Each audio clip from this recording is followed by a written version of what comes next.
Igbo ndị ọma, ọ bụrụ na unu cheta mgbe m bidoro, agwara m na aha m bụ gịnị? Nwaada Uchechi Chukwuma. Eji m n'aka na ya bụ ihe asa na ya bụ ajụjụ. Agwaghị m na m bụ Oriakụ, asị m na m bụ nwaada. Ọ bụrụ ya. Gịnị bụ nwaada? Ama m na ọ sa na ya bụ ajụjụ. Ndewonu.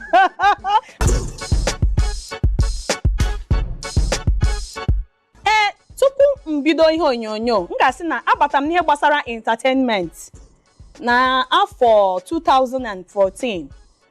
Bụ mgbe mbụ m nwetara ọrụ na redio nke a na-akpọ voice over. Ebe ha na-achọ, a na-eme advert na obodo anyị nọ n'ime ya, na-achọ onye ma asụ Igbo, nwaada ga-asụ Igbo sụọ ya ọfụma. Ofu onye ma m na m bụ onye Igbo na ihe ndị Igbo na-atọ m ụtọ wee kpọọ m mbịa nke a na-akpọ audition. Emecha ya bụ audition. Site na mgbe ahụ mbidozie na-eme ya bụ ihe voice over.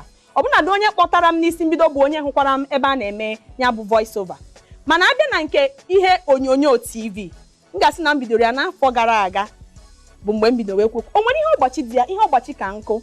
Nke mbụ, amaghị mma maka na anyị ji obi ụtọ na-asụ asụsụ anyị ọ ihe ọjọọ, maka oge ụfọdụ a ga-emume a na-akọwa ndị celebrity ndị ọzọ bịara asị na onye a na-arụ na ebe ihe onyonyo dị otu a, onye a na-arụ, ọ bụ ha na ndị nke ihe oyibo ma ndị gbasara ihe egwu, otu a ga-esi wee kọrọ ha aka. Mana akpụ ha anaghị afasị na ọ na-arụ n'ihe onyonyo ebe a na-asụ Igbo. Ụmụnne anyị bụ ndị Igbo, otu ha ga-esi wee na-ege anya, ha na-enye gị anya ka onye ọmakwa ihe ọ na-eme. Ya bụ ofu ihe ọgbachi, maka ya bụ ine anya mere anyị adịghị aga ka anyị kwesịrị ịga, anyị adịghị eto, adịghị enye anyị recognition ka o kwesịrị, maka na anyị na-asụ, ha were ya na ihe anyị na-asụ bụ asụsụ amaghị m ụfọdụ achọ ka Igbo wee na. Ya bụ ofu ihe ọgbachi m ga-asị na m nwere. Enwere ihe ọgbachi ọzọ, ịma na ịpụtakwana n'ihe onyonyo bịa na-ekwu okwu, ịma na ụfọdụ na-ewe ya nọ ihe mkparị amụ, mana na eziokwu ọ bụ na ị na-ege anyị ntị n'isi mbido, ị ga-ahụ na ọtụtụ oge anyị pụta na-ekwu okwu, ị ga-ama na anyị emego nke ndị oyibo na-akpọ research. Anyị bụ research na-ewere oge gị. Oge ụfọdụ ọ ga-enwe ụfọdụ ihe ndị ọzọ ị chọrọ ime, so oge ụfọdụ ị na-anụ ka ị kwadote ihe ị ga-abịa kwuo n'ihe onyonyo, na-anụ ihe ndị ọzọ ahụ. Anyị ncha bụ na mmadụ, oge ụfọdụ ọ da adịcha izi. Ọ ihe abụọ bụ ihe m ga-asị gị nwe ihe ọdachi m hụgoro kemgbe m pụtara n'onyonyo. Ndewonu.